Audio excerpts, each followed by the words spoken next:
Hello students. तो पिछले lecture में हमने डिफरेंशिएशन कंप्लीट कर लिया था।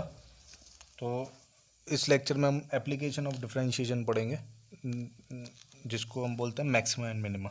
तो देखिए, कई बार हमें ज़रूरत पड़ती है किसी फंक्शन की मैक्सिमम वैल्यू निकालने की। जैसे कभी कभी आपको इक्वेशन दे दी जाएगी डिस्प्लेसमेंट की, आपसे पूछेंगे कि बताइए मैक्सिमम वेलोसिटी ऑफ पार्टिकल क्या हो सकती है, मैक्सिमम एक्सीलरेशन क्या हो सकता है। या फिर कभी कभी कुछ इक्वेशन दे दी जाती है प्रेशर या टेम्परेचर के बीच में, पूछा जाएगा कि बताइए मैक्सिमम टेम्परेचर फॉर सिस्टम क्या हो सकता है या मैक्सिमम एनर्जी क्या हो सकती है। तो कई बार मैक्सिमम और मिनिमम पूछा जाता है फंक्शंस का, इसलिए हम ये चैप्टर पढ़ते हैं।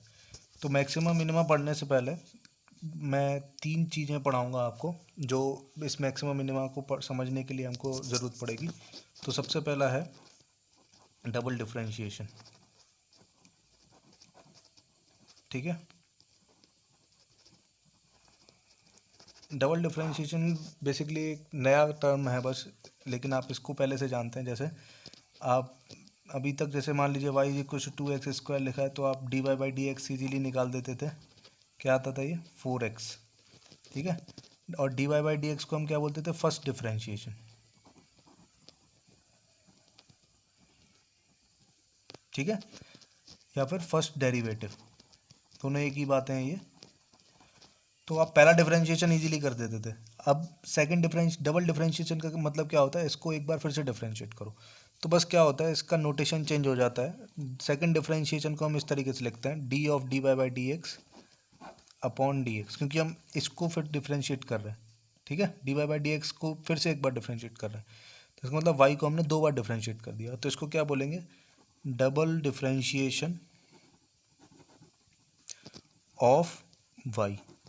तो वो इसके बराबर होगा। और इसको जैसे फर्स्ट डिफरेंशिएशन को हम लिखते हैं dy/dx, तो सेकंड डिफरेंशिएशन के लिए भी एक नया नोटेशन है, उसको हम इस तरीके से लिखते हैं।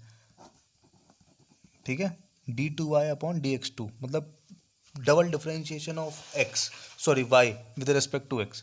तो पहली बार भी हमने x के रेस्पेक्ट में किया और फिर से x के रेस्पेक्ट में किया। तो अब देखिए क्या होगा, ये एकदम सिंपल। इस 4x को एक बार फिर से डिफरेंशिएट कर दीजिए बस, तो कितना आया 4।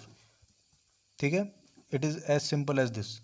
तो बेसिकली क्या है, जो y is equal to 2x² को आपने एक बार डिफरेंशिएट किया और उसको एक बार फिर से डिफरेंशिएट कर दिया। तो बेसिकली 2 सवाल एक ही सवाल में पूछे जा रहे हैं आपसे। जैसे मान लीजिए एक एग्जांपल और, so y is equal to sine x दिया हुआ है, आपसे पूछा जाए कैलकुलेट ये। ठीक है, तो इसका मतलब आपको समझ में आना चाहिए कि डबल डिफरेंशिएशन करना है आपको y का x के रेस्पेक्ट में।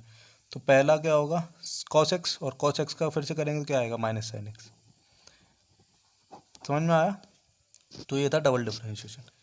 तो ये पहली चीज़ थी। अब दूसरा है इंक्रीजिंग एंड डिक्रीजिंग फंक्शंस।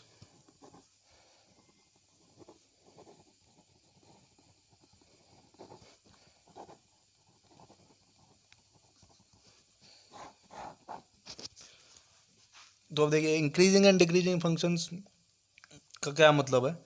देखिए, कई बार हमको ऐसा पूछा जाता है कि मतलब जैसे सपोज करिए कुछ इक्वेशन दे दी, आपसे पूछेगा कि बताइए इस इंटरवल में, इस जर्नी में पार्टिकल की वेलोसिटी इंक्रीज कर रही थी या डिक्रीज कर रही थी, या एक्सेलरेशन इंक्रीज कर रहा था या डिक्रीज कर रहा था। तो आपको मतलब कोई फंक्शन दिया होगा, आपको बताना रहेगा कि जैसे जैसे एक कोऑर्डिनेट बदलेगा तो ये इंक्रीज करेगा या डिक्रीज करेगा इसकी वैल्यू, इस फंक्शन की। तो एक एग्जांपल से मैं समझा रहा हूँ। जैसे मान लीजिए ये वाई एक्स ग्राफ है। ठीक है, और लेट से इस तरीके से ग्राफ आया, तो इंक्रीजिंग फंक्शन का क्या मतलब होता है, इंक्रीजिंग फंक्शन, इसका मतलब for increasing value of x there should be increase in y. तो हम बोलेंगे y is increasing function, then y is increasing function. ठीक है, मतलब जैसे जैसे x की वैल्यू इंक्रीज होगी तो उसके साथ साथ y की वैल्यू भी इंक्रीज होगी। जैसे मान लीजिए इस तरीके से कोई ग्राफ है, तो आप देख सकते हैं कि जब x इतना है तो y ये था, फिर जब x बढ़ा तो y भी बढ़ा, फिर x और बढ़ा तो y और इंक्रीज किया।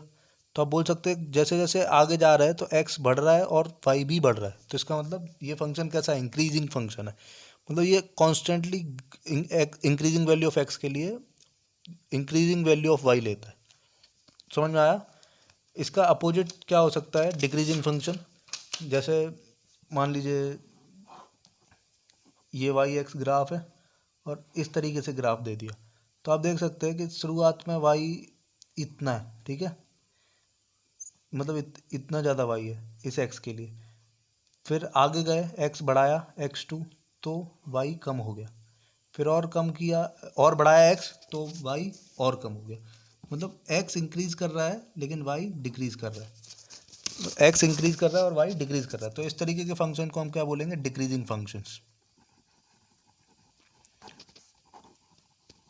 ठीक है, तो अब देखिए ये तो हमको समझ डेफिनेशन पता चली, लेकिन हम मैथमेटिकली कोई फंक्शन दिया होगा तो कैसे चेक करेंगे? जैसे मान लीजिए y is equal to f x को हमें चेक करना है वेदर इट इज़ इंक्रीजिंग और डिक्रीजिंग, तो डायरेक्टली मैं रिजल्ट लिख रहा हूँ, ये आपको मैथ्स में और ज़्यादा पढ़ाया जाएगा। और अगर मान लीजिए आप बायोलॉजी सेलेक्ट करते हैं तो फिर आपको रीजन जानने की ज़रूरत नहीं है, डायरेक्टली आप ये जो मैं लिख रहा हूँ उसको एक्सेप्ट करिए, है ना। तो अगर फंक्शन इंक्रीजिंग है तो आप बोल सकते हैं d y by d x जो होगा वो ग्रेटर देन ज़ीरो होना चाहिए, मतलब जितनी वैल्यू ऑफ एक्स के लिए ये d y by d x greater than zero रहेगा तो फंक्शन क्या होगा?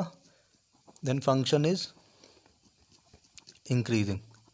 और अगर d y by d x lesser than zero होगा तो फंक्शन इज डिक्रीजिंग। ये इंपॉर्टेंट है, आपको याद रखना है ना। तो एक एग्जांपल से मैं समझा रहा हूँ, जैसे मान लीजिए आपने हम एग्जांपल लें y is equal to sine x का, और मान लीजिए आपसे पूछा जाए check for what values of x in 0 to 180 degree y is increasing and decreasing. मतलब आपसे पूछा गया कि x की वैल्यू अगर 0 से 180 डिग्री वेरी कर रही है तो कहाँ से कहाँ तक ये इंक्रीज करेगा, कहाँ से कहाँ तक डिक्रीज करेगा। तो बेसिकली एक ही तरीका है, आप क्या करिए फर्स्ट डिफरेंशिएशन निकालिए। तो फर्स्ट डिफरेंशिएशन क्या होगा? देखिए d y by d x क्या होगा? Cos x. तो अब देखिए 0 से 180 में ये कॉस एक्स कहाँ से कहाँ तक पॉजिटिव होता है? तो आपने A S T C rule पढ़ा होगा, तो A S T C rule में फर्स्ट क्वाड्रेंट में तो ये पॉजिटिव रहता है, तो फिर फर्स्ट क्वाड्रेंट में अगर पॉजिटिव है तो आप बोल सकते हैं ये 0 to 90 पॉजिटिव रहेगा, तो इसलिए 0 to 90 साइन एक्स क्या करेगा? इंक्रीज करेगा, ठीक है। और 90 to 180 में ये सेकंड क्वाड्रेंट में चला जाता है और सेकंड क्वाड्रेंट में कॉस एक्स नेगेटिव होता है, तो d y by d x negative है तो फिर साइन एक्स डिक्रीज करेगा, ठीक है। मतलब 0 डिग्री पर साइन एक्स की कितनी वैल्यू होती है? 0, और 90 पे क्या होती है? 1।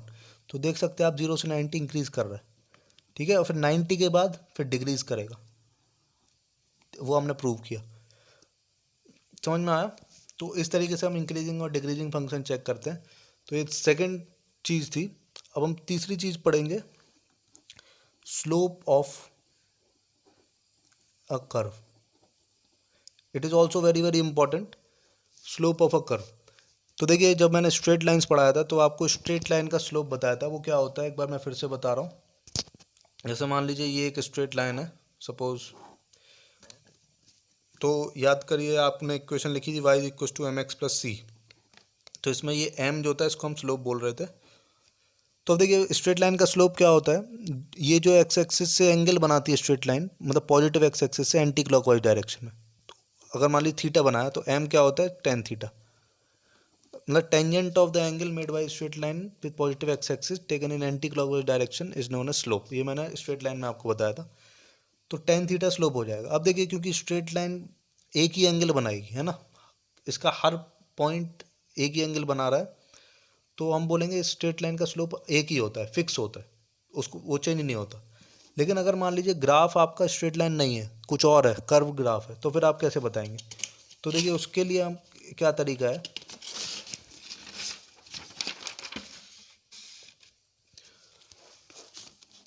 Slope of a curve. जैसे मान लीजिए अगर ग्राफ ऐसा दिया होगा आपको इस तरीके से, तो अब देखिए अगर कोई कर्व दे रखा है इस तरीके से y वर्सेस x, ठीक है। अब आप सोचेंगे कि मतलब इस ये तो स्ट्रेट लाइन है ही नहीं, तो हम स्लोप कैसे बताएं? तो जब भी आपको कर्व का स्लोप निकालना हो तो सबसे पहली बात दिमाग में आनी चाहिए कि इस कर्व के हर पॉइंट के लिए स्लोप डिफरेंट होगा, ठीक है। मतलब slope of curve is different for all the points of the curve, ठीक है। तो सबसे पहली बात हमें क्या पता चली कि slope of the curve is different for all the points of the curve. अब कर्व का स्लोप हम किसी पॉइंट पे अगर निकालेंगे तो कैसे निकालेंगे वो मैं बता रहा हूँ। जैसे मान लीजिए इस पॉइंट P पर आपको स्लोप निकालना है, तो slope of curve at point P, ठीक है, इसको अच्छे से सुनिएगा। Slope of curve at point P is the slope of the tangent to the curve at point P। इसका क्या मतलब हुआ? अगर आप P पॉइंट पे कर्व का स्लोप निकालना चाहते हैं तो फिर आप क्या करेंगे, उस P पॉइंट पे जो कर्व की टेंजेंट होगी उसका स्लोप निकालेंगे, ठीक है। जैसे इस P पॉइंट पे कर्व का स्लोप निकालना है आपको, तो आप क्या करेंगे, उस P पॉइंट पे टेंजेंट बनाएंगे और उसका स्लोप कैलकुलेट करेंगे। तो जो स्लोप उस टेंजेंट का होगा वही स्लोप उस कर्व का होगा उस पॉइंट P पे, ठीक है। अब देखिए टेंजेंट का स्लोप कैसे हम निकालेंगे, तो स्ट्रेट लाइन है। अगर मान लीजिए इस टेंजेंट थीटा एंगल बना रही है तो फिर आप क्या बोलेंगे, m at P is equal to tan theta, ठीक है। लेकिन इसको हम इस डिफरेंशिएशन से भी कैलकुलेट कर सकते हैं। देखिए ये जो y वर्सेस x कर्व है, तो आप क्या करिए, d y by d x निकाल लीजिए एट p, ठीक है। मतलब d y by d x एक इक्वेशन आएगी, जैसे y is equal to 2x square है, तो आपने डिफरेंशिएशन किया तो क्या आया, इक्वेशन आई, क्या आएगा ये 4x। तो एट पॉइंट P, तो एक पॉइंट P पे जो x कोऑर्डिनेट होगा वो यहाँ रखेंगे तो हमें d y by d x at point P मिल जाएगा। समझ में आया? ये एक एग्जाम्पल है बस। तो आप कैसे स्लोप निकालेंगे? देखिए सबसे पहले तो आपको ये याद रखना है हर पॉइंट पे डिफरेंट स्लोप होता है। दूसरा, किसी भी पॉइंट पर स्लोप निकालना है तो उस पॉइंट पर टेंजेंट बनाएंगे और उस टेंजेंट का स्लोप कैलकुलेट करेंगे। और उस टेंजेंट का स्लोप उस P पॉइंट पर कैसे निकालते हैं, उस कर्व का d y by d x निकाल लीजिए एट पॉइंट P, ठीक है। मतलब एक लाइन में समराइज इस तरीके से कर सकते हैं, इस P पॉइंट पे हमें कर्व का स्लोप निकालना है तो दो तरीके हैं, या तो आप टेंजेंट बना लीजिए उसका स्लोप निकाल दीजिए, या फिर आप उस कर्व की इक्वेशन को डी वाई बाई मतलब ये d y by d x calculate कर लीजिए इस पॉइंट P पे, ठीक है। तो आपको इस कर्व का स्लोप पता चल जाएगा, ठीक है। तो इस तरीके से हम कर्व का स्लोप निकालते हैं।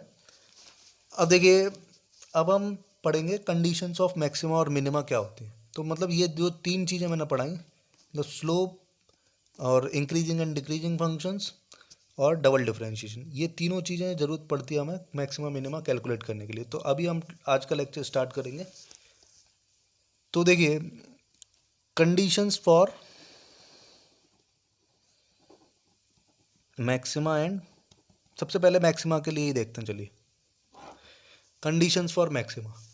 तो देखिए सबसे पहले तो आप ये सोचिए, कभी भी कोई फंक्शन मैक्सिमम वैल्यू अटेन करेगा अगर, तो मतलब कैसे अटेन करता है। देखिए पहले फंक्शन इंक्रीज करना चाहिए, इंक्रीज करते करते करते करते एक पॉइंट पहुंचा, वहाँ तक इंक्रीज कर गया, फिर सडनली वहाँ से डिक्रीज करना चाहिए, तब हम बोलेंगे कि यहाँ मैक्सिमम वैल्यू ली उसने, है ना।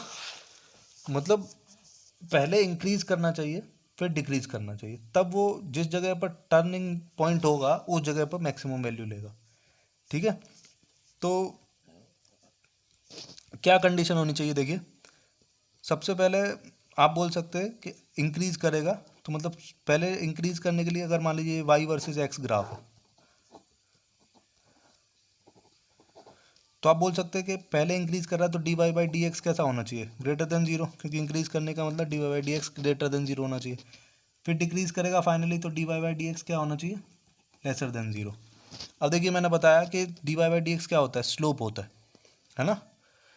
dy बाई डी एक्स का एक मतलब मैंने क्या बताया, स्लोप, तो इसका मतलब आप ऐसा भी बोल सकते हैं इंक्रीज करे या फिर स्लोप जो है कैसा होना चाहिए उसका, पहले स्लोप मतलब पॉजिटिव रहना चाहिए, है ना।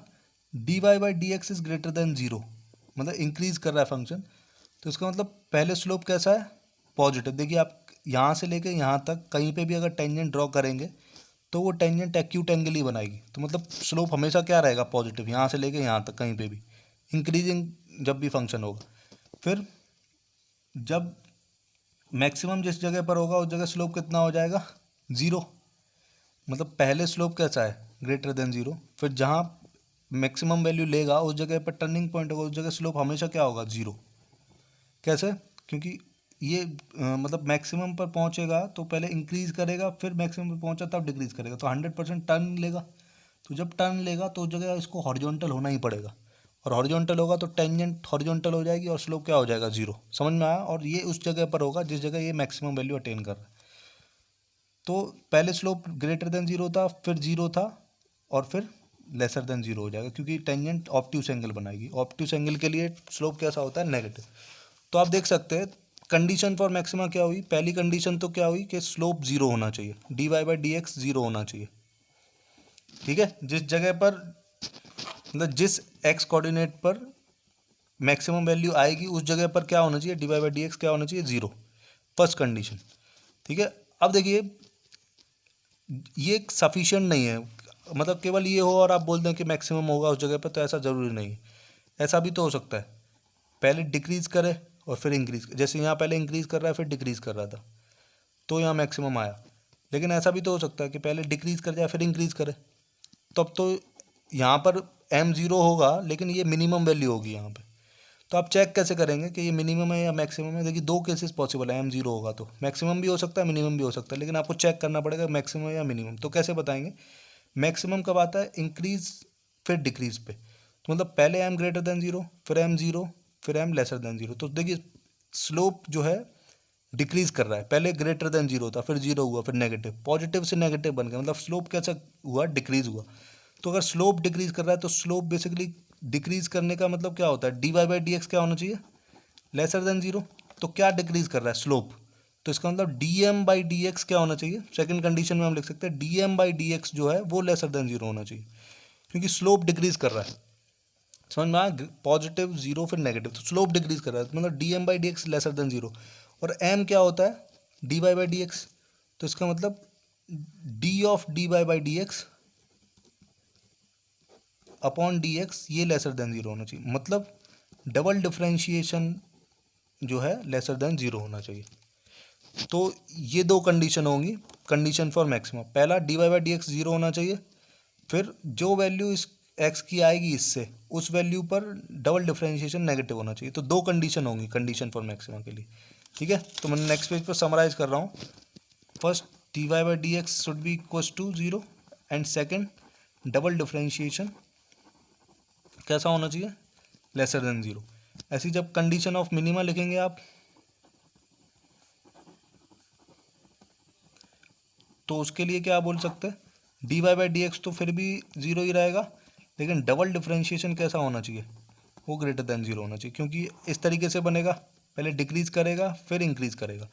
तो पहले स्लोप कैसा है, ऑब्ट्यूस एंगल बना रहा है, तो पहले स्लोप नेगेटिव है, फिर यहाँ ज़ीरो होगा, फिर एक्यूट बना रहा है तो पॉजिटिव होगा, तो इंक्रीज कर रहा है। तो d m by d x basically क्या है, एक इंक्रीजिंग फंक्शन होना चाहिए, क्योंकि एम इंक्रीज कर रहा है तो स्लोप इंक्रीज करना चाहिए, तो d m by d x increasing होना चाहिए, तो double differentiation of x by greater than zero होना चाहिए। तो ये दो कंडीशन, ठीक है।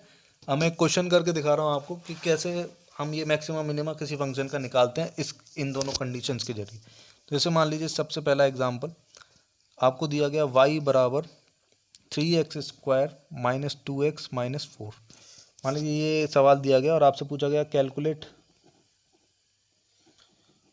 Maximum and minimum values of y and also find x at that y। मतलब आपसे पूछा गया इस y की मैक्सिमम मिनिमम वैल्यूज बताइए, और जिस जगह पर ये जिस x के लिए मैक्सिमम मिनिमम ले रहा है वो x भी बताइए, ठीक है। तो देखिए कैसे सॉल्व करेंगे। तो देखिए इस क्वेश्चन में देखकर आप ये तो बोल सकते हैं कि मैक्सिमम वैल्यू इसकी इन्फाइनाइट होगी, क्योंकि x की मैक्सिमम वैल्यू क्या होती है, इन्फाइनाइट। तो जब x इन्फाइनाइट हो जाएगा तो y भी क्या हो जाएगा, इन्फाइनाइट, क्योंकि स्क्वायर है ना। और तो माइनस इन्फाइनाइट पे भी प्लस इन्फाइनाइट हो जाएगा, और प्लस इन्फाइनाइट पे भी इन्फाइनाइट होगा। तो मैक्सिमम वैल्यू कोई नहीं पूछेगा आपसे, क्योंकि मैक्सिमम वैल्यू क्या हो सकती है, इन्फाइनाइट, लेकिन मिनिमम पूछ सकता है, ठीक है। तो मिनिमम के लिए हम क्या करेंगे, सबसे पहला d y by d x क्या होना चाहिए, जीरो, ठीक है। तो डबल पहला डिफ्रेंशिएशन करिए, कितना आएगा देखिए, 3x² का क्या हुआ, 6x माइनस 2x का -2, ये किसके बराबर होना चाहिए, जीरो। तो x कितना आया, 1/3। मतलब आप वो पॉइंट खोजना चाह रहे हैं जिससे x मतलब वो x का पता करना चाह रहे हैं जिस x पर ये मैक्सिमम या मिनिमम होगा। तो उसके लिए कैसे हम कैलकुलेट करते हैं, आप डबल पहला डिफ्रेंशिएशन करिए, जीरो के बराबर रखिए, तो उस पॉइंट पर ही या तो मैक्सिमम आएगा या मिनिमम आएगा। मतलब इस पॉइंट पे या तो मैक्सिमम आएगा या मिनिमम आएगा। अब चेक कैसे करेंगे कि मैक्सिमम आएगा कि मिनिमम आएगा, तो उसके लिए दूसरी कंडीशन, डबल डिफ्रेंशिएशन क्या होना चाहिए, ग्रेटर देन जीरो, तब क्या आएगा, मिनिमा, ठीक है। तो देखते हैं डबल डिफ्रेंशिएशन क्या आएगा। तो आप देखिए इसको एक बार फिर से डिफ्रेंशिएट करेंगे तो क्या आएगा, 6x का 6 और 2 का 0, तो 6 आया, 6 इज ग्रेटर देन जीरो, तो इसका मतलब इस पॉइंट पर क्या आएगा, मिनिमा, ठीक है। तो x तो पता चल गया, अब मिनिमम वैल्यू कितनी होगी, तो ये x इसमें रख दीजिए, क्योंकि इसी फंक्शन की हमको मिनिमम चाहिए थी, तो ये इस x पर मिनिमम लेगा, तो ये x इसमें रखेंगे तो हमें y मिनिमम मिलेगा। तो कितना होगा, 3 × 1/3 का होल स्क्वायर -2 × 1/3 -4, ठीक है। तो ये आ जाएगा -13/4, ठीक है।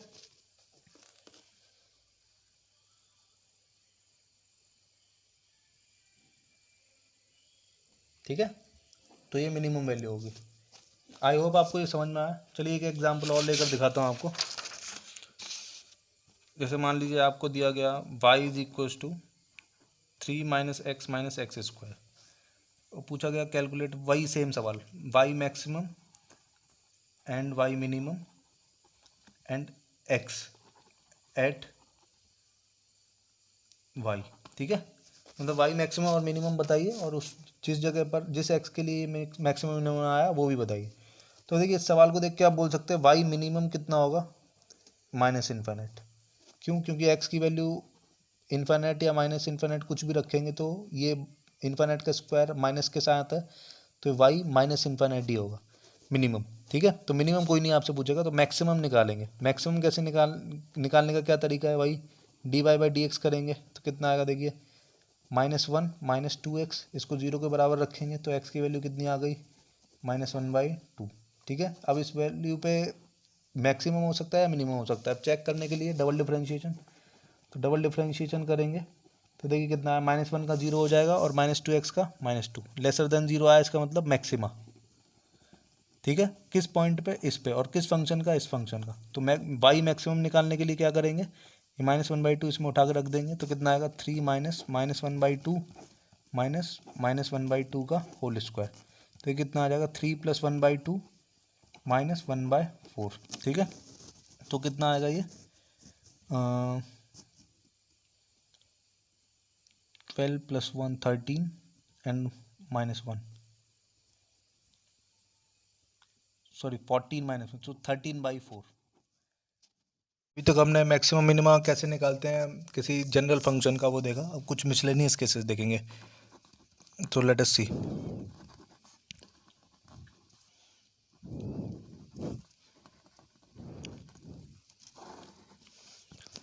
देखिए कभी कभी ऐसा बोला जाएगा आपसे सपोज, जैसे फर्स्ट, जैसे मान लीजिए बोला गया है ए और बी दो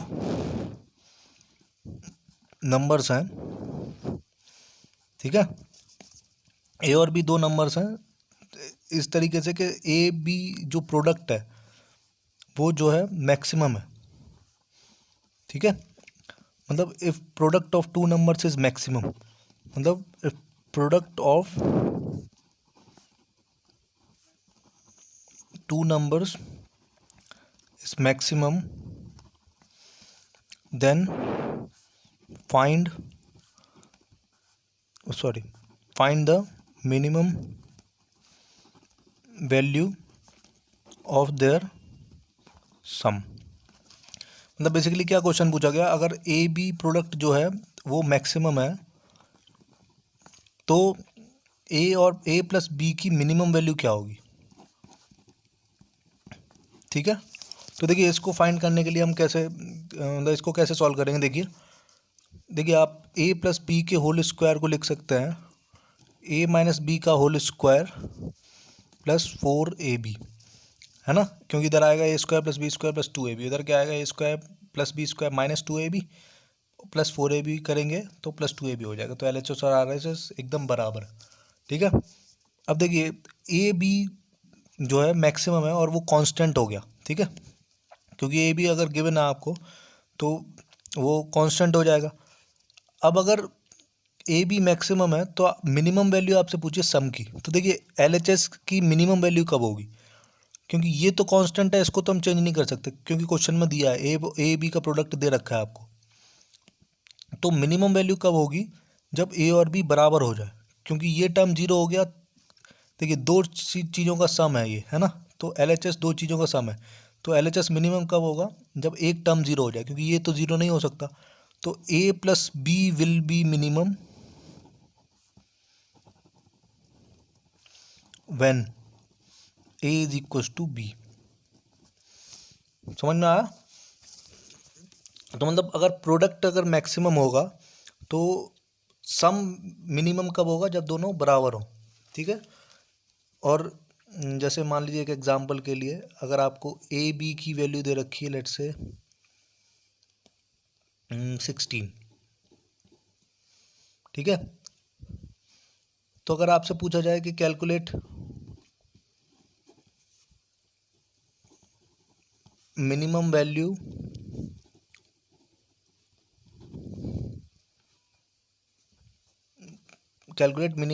ऑफ ए प्लस बी, मान लीजिए ये पूछा जाए आपसे, तो आप क्या बोलेंगे, ए प्लस बी की मिनिमम वैल्यू कब होगी, जब ए और बी बराबर हो। तो मतलब दोनों अगर बराबर होंगे तो a into a is equal to 16 होना चाहिए, तो ए कितना हो जाएगा 4। तो फिर ए प्लस बी कितना हो जाएगा 4 प्लस 4 मतलब 8। मतलब मिनिमम वैल्यू 8 हो सकती है, आप कोई भी नंबर ले लीजिए, अगर प्रोडक्ट 16 है तो उनका सम कभी भी 8 से छोटा नहीं होगा। समझ में आया। अब देखिए इसका रिवर्स भी हम बोल सकते हैं, अगर ए प्लस बी की वैल्यू आपको गिवन है तो आपसे मान लीजिए कुछ कांस्टेंट है। ठीक है, अगर ए प्लस बी कांस्टेंट है तो आपसे पूछा जाएगा प्रोडक्ट की मैक्सिमम वैल्यू बताइए, product of a b maximum कितना होगा। देखिए यहाँ पर a b is equal to maximum कोई ज़रूरी नहीं है, बस एक कांस्टेंट होना चाहिए ना। अगर ए बी कांस्टेंट है तो ए प्लस बी की वैल्यू मिनिमम कब होगी, जब ए और बी बराबर हो जाए। ये मैंने ए बी मैक्सिमम गलत बोल दिया, ए बी कांस्टेंट हो सकता है कोई भी, है ना, इज मैक्सिमम नहीं कांस्टेंट। ठीक है, ऐसे ए प्लस बी अगर कांस्टेंट हो तो प्रोडक्ट मैक्सिमम कब होगा, तो उसके लिए देखिए फिर से हम यही कंडीशन लगाएंगे। देखिए ए प्लस बी कांस्टेंट है। ठीक है, तो यहाँ इसको अगर हम ए माइनस बी के होल स्क्वायर को LHS में भेज देंगे तो क्या आ जाएगा, ए प्लस बी का whole square minus a minus b का whole square is equal to 4ab। तब सोचिए ये दो नंबरों का सब्ट्रैक्शन है, तो आपको ये मैक्सिमम चाहिए जब, तो कब आएगा, ये तो कांस्टेंट है, इसको तो कुछ चेंज नहीं कर सकते। तो ये मैक्सिमम कब आएगा, जब सब्ट्रैक्ट इसमें से सबसे कम हो, और सबसे कम सब्ट्रैक्शन इसका कितना हो सकता है, ये जीरो हो जाए तब सबसे कम सब्ट्रैक्ट किया जाएगा, क्योंकि स्क्वायर है, नेगेटिव कभी हो नहीं सकता। तो ये जीरो कब होगा, जब ए बराबर बी हो जाए। समझ में आया। तो आप इसको याद कैसे रखेंगे, इस तरीके से पी मैक्स। ठीक है, पी फॉर प्रोडक्ट और एम फॉर प्रोडक्ट मैक्स। तो प्रोडक्ट मैक्सिमम कब आएगा, जब प्रोडक्ट के अलावा सम, देखिए दो ही चीज़ों की बात हो रही है, एक तो सम और एक प्रोडक्ट। तो प्रोडक्ट मैक्सिमम हो गया तो सम कांस्टेंट होगा, और एक बार प्रोडक्ट मैक्सिमम हो चुका है तो दूसरी बार क्या आएगा, सम मिनिमम आएगा जब प्रोडक्ट कांस्टेंट हो। ठीक है, प्रोडक्ट मैक्सिमम तो सम कांस्टेंट, अब दूसरी बार सम आएगा लेकिन मैक्सिमम नहीं, मिनिमम आएगा, और प्रोडक्ट कांस्टेंट। ठीक है, और आप याद रख सकते हैं ऐसा कब होगा, जब दोनों नंबर बराबर हो जाए। तो ये फर्स्ट इलस्ट्रेशन था। अब देखिए एक मिसलेनियस केस और होता है। जैसे मान लीजिए आपको कभी कभी ऐसा पूछा जाएगा y is equals to a sine theta plus b cos theta दिया गया, और आपसे पूछा जाए find minimum and maximum value of y। ठीक है, तो देखिए इसको सॉल्व करने के लिए हम क्या करते हैं, जैसे अगर मान लीजिए y की मैक्सिमम मिनिमम वैल्यू निकालनी है तो हम क्या करेंगे, y को क्या लिखेंगे, a sine theta plus b cos theta. अब हम क्या करेंगे, इसके कोफिशिएंट के स्क्वायर का under root, a square plus b square का अंडर रूट से मल्टीप्लाई और डिवाइड कर देंगे। देखिए कुछ फर्क नहीं पड़ेगा इससे। ऐसा क्यों किया अभी आपको समझ में आ जाएगा। देखिए इसको हम क्या बोल सकते हैं, a upon under root a square plus b square plus sine theta plus b upon under root a square plus b square cos theta. ठीक है, यहाँ तक पहुँचे, और बाहर क्या है, under root of a square plus b square. ठीक है, अब देखिए सपोज करिए मैं a upon under root of a square plus b square को कॉस फाई बोल दूँ। ऐसा बोल सकता हूँ क्योंकि ये लेसर देन 1 है, तो कोई ना कोई वैल्यू फाई की ऐसी ज़रूर होगी जिसके लिए कॉस फाई इसके बराबर हो जाए। ठीक है, तो मान लीजिए कॉस फाई मैंने इसको बोला, तो फिर साइन फाई कितना आएगा, देखिए साइन फाई कितना आ जाएगा, under root of 1 minus cos square phi. तो ये कितना आएगा, 1 माइनस इसका स्क्वायर कितना हो जाएगा, a square upon a square plus b square. इसको सॉल्व करेंगे तो कितना आ जाएगा, b upon under root of a square plus b square. ठीक है, तो अगर आप इसको कॉस फाई मान रहे हो तो ये अपने आप क्या हो जाएगा, साइन फाई। तो देखिए वाई क्या आ गया फिर, y is equals to under root of a square plus b square cos phi sine theta plus sine phi cos theta. ठीक है, अब ये एक आइडेंटिटी होती है, ये आपको मैथ्स में पढ़ाई जाएगी। इसको हम बोल सकते हैं साइन थीटा प्लस फाई। तो साइन थीटा प्लस फाई क्या होता है, sine theta cos phi plus cos theta sine phi.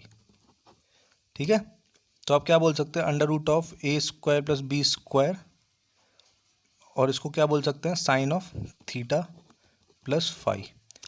ठीक है, अब देखिए जो हम y लिखा था इसको हमने क्या लिख पाए, ये।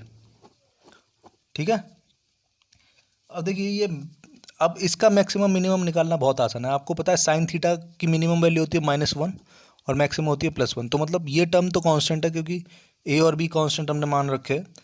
तो ये वैल्यू जब मिनिमम होगी तब y मिनिमम होगा, ये वैल्यू जब मैक्सिमम होगी तो y मैक्सिमम होगा। तो हम बोल सकते हैं y मिनिमम कितना आएगा, जब ये -1 होगा तो y मिनिमम कितना आ जाएगा, minus of under root a square plus b square, और y मैक्सिमम क्या आएगा, plus of under root a square plus b square. मतलब अगर आपको ऐसे दिया जाए a sine theta plus b cos theta, तो डायरेक्टली आप बोल सकते हैं इसकी मैक्सिमम वैल्यू क्या होगी, under root of a square plus b square, और मिनिमम क्या होगी, minus of under root of a square plus b square. तो मतलब ये कहाँ से कहाँ तक लाएगी, करेगा मिनिमम से मैक्सिमम तक।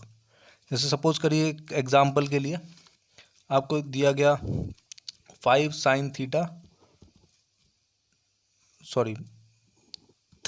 थीटा प्लस 4 कॉस थीटा, इसकी मैक्सिमम वैल्यू बताइए। तो आप डायरेक्टली बोल सकते हैं under root of 3 square plus 4 square, मतलब 5। इसकी मैक्सिमम वैल्यू होगी 5 और मिनिमम वैल्यू होगी -5। समझ में आया। तो ये थे मिसलेनियस केसेस। तो मैक्सिमम मिनिमा इतना ही है। आप इसके अच्छे से नोट्स बनाकर जो भी डाउट्स है वो मेरे से पूछ सकते हैं। Thank you very much.